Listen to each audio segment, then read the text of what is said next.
building on the farm where Fair Oaks was eventually. I don't know when, but sometime he bought that first property from a Mr. Jones.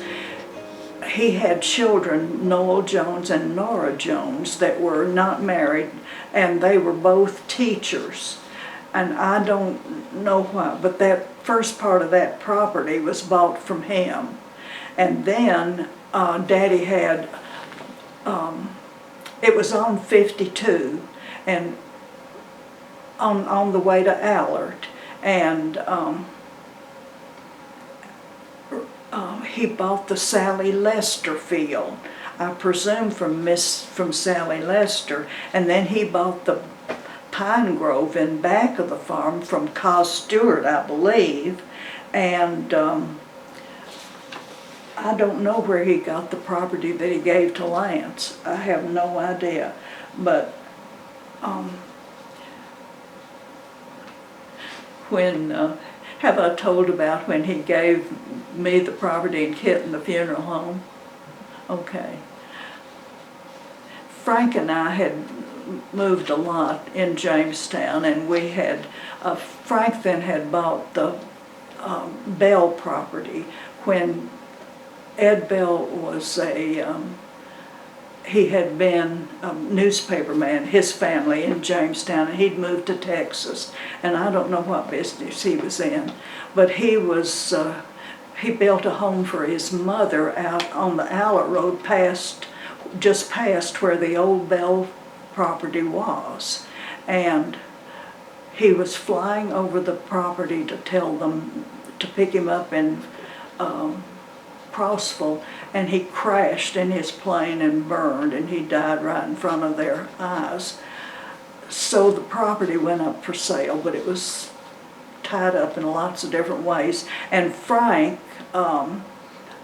working with Bill Cravens and staying on, was able to buy the farm for his father. He bought it with money from Dad. He never should have. He should have borrowed the money from Daddy, but nevertheless, we lived out there.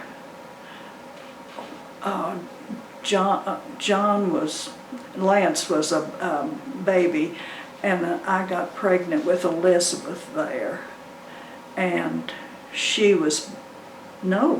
before Elizabeth was born, Frank's father started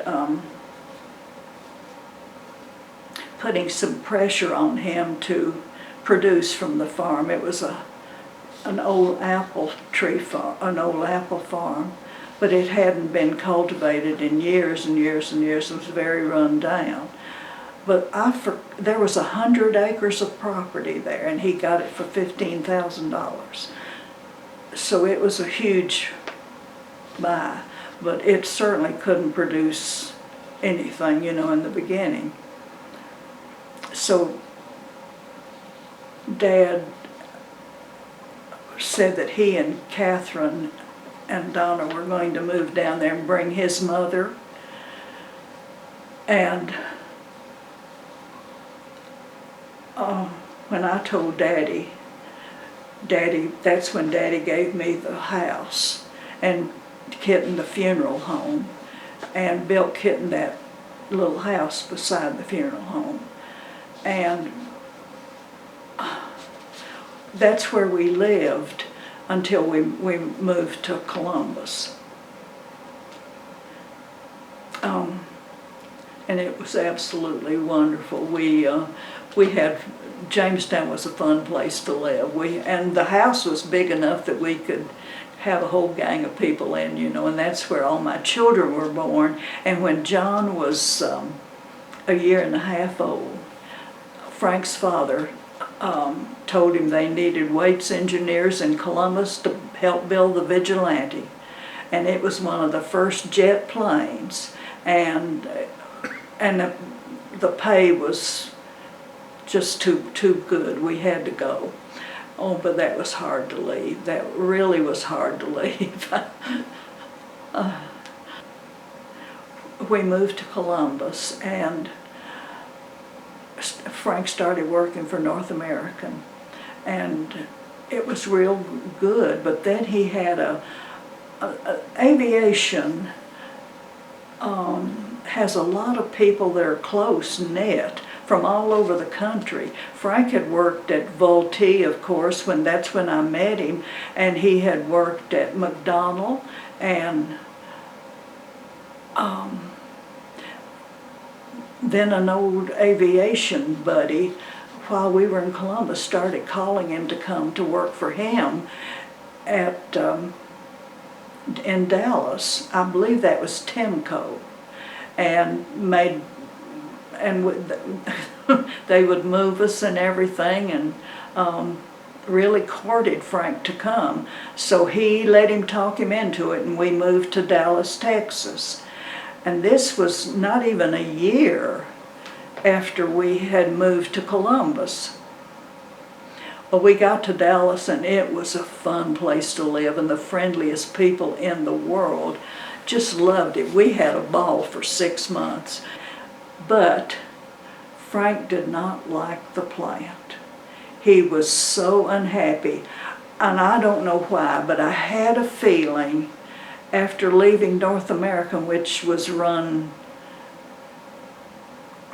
in a good way, that this was just not up to that snuff. So he called Duffy, his old boss from North American, and asked him if he could come back, and they moved us back. So we were there about 6 months and then moved back to Columbus. And at some point, Frank found out that they needed a illustrator at North American. And of course Joe had engineering and was a good illustrator, and Joe and Kitten moved up to Columbus for a while. The education system was not very good, and they were going to start busing people. So we started looking for a house in Bexley that was its own little city right there, surrounded by Columbus. And it was lovely, but it was more expensive. But anyway, we found a house and moved there and lived there until we moved back to Tennessee. And I loved it. I loved it. We had, it was a good school system, and I immediately got involved with everybody. They were so friendly, and we all, the first thing I did was get with a group that were supporting Goldwater for president, and that was fun. We lost, of course, but it was fun, and I made a ton of good friends that I still have to this day if they're living. But the kids got it was a great place to live, and they got right into it and made friends. And now Bexley was a very wealthy place, but there were a lot of us that were not. But that Elizabeth babysat and to make money, and Lance did everything in the world. Lance could make money under a rock, but they shoveled snow, they raked yards, they mowed yards. John too, they were busy with that when they weren't busy with school stuff. But we were always active in the church, and it was different. They taught the Bible. I'd been in church all my life, and I just found out I did not know the Bible. Now, a few verses here and there and that kind of thing, but this was a wonderfully filling area that I had not had, and I loved it. We were very active in it for a number of years, and oh, my career. Oh, yes, I bought a Vicuna coat, which I never should have bought, and I had to get a job, and I got a job at Lazarus, and it was of different. Now, I'd worked in Daddy's store all my life, but here I go apply at Lazarus. That's 5 stories of store plus another building over here of something else. It was huge, but I went and applied, and I remember I gave Mr. Ligon as a reference in Jamestown, and when they found out that I had owned a department store, when they saw Daddy's name and everything, they took it for granted I owned it, I guess. Anyway, I was hired. But I walk on the floor and behave like I did at Daddy's. Everybody that came in, I approached them to see if I could help them. Well, that I didn't know it, but that wasn't going over very well with these people that were taking turns getting to. I didn't know you had to take a turn. And when I saw someone ready to buy something, I took it out and handed it to the clerk that did the wrapping of everything, and this woman jumped all over me saying, "That's my customer." And I said, "Yes, I know, I just..." Anyway, so it wasn't going over with my fellow clerks, but the buyer of the department came up to me and said, "I've never seen anybody move around the floor as well as you do in my life." That got the present assistant fired and me promoted into her place. Well, that really didn't go over well. It was kind of tough, but I did well at it, and loved it, for a while, because I'm a good salesperson, and that just came natural to me. So and I love clothes, like mother and kid, and I love clothes and know enough about them that it was fairly easy, and so that wasn't any trouble. Now, I'm working part-time after that. I stopped when I didn't start working until the kids all got in school. And then, as they got older, I didn't want to work full-time, so I went part-time. And with Lazarus, stayed with Lazarus the whole time. While I was there, one interesting thing happened. When I was at home, I had listened to Art Linkletter's program every day, What's in the House, remember? And sometime there was a question about what's in the house, and it was a piece of music. Well, I knew it. I sent off one of those cards, never thought about it, and a couple of years later, I'm working at Lazarus. A friend of mine called me and got through from Texas. She said, "Lynn, your name was just called on the Art Linkletter show." And she said, she told me they always gave you a verse, and if I can remember it, made of metal, shiny bright, very seldom used at night, lasts a dozen years or more, can be bought at a hardware store. Anyway, I was going to guess a hose nozzle. And when they called, that's what I guessed, and I won. And it was, I won $2,000 and a trip to Mexico for 2. When we finally went, Mother came up and kept the children, and we went to Mexico. And that was delightful. We stayed in we didn't want to stay in a American hotel or anything like that. We wanted something more authentic.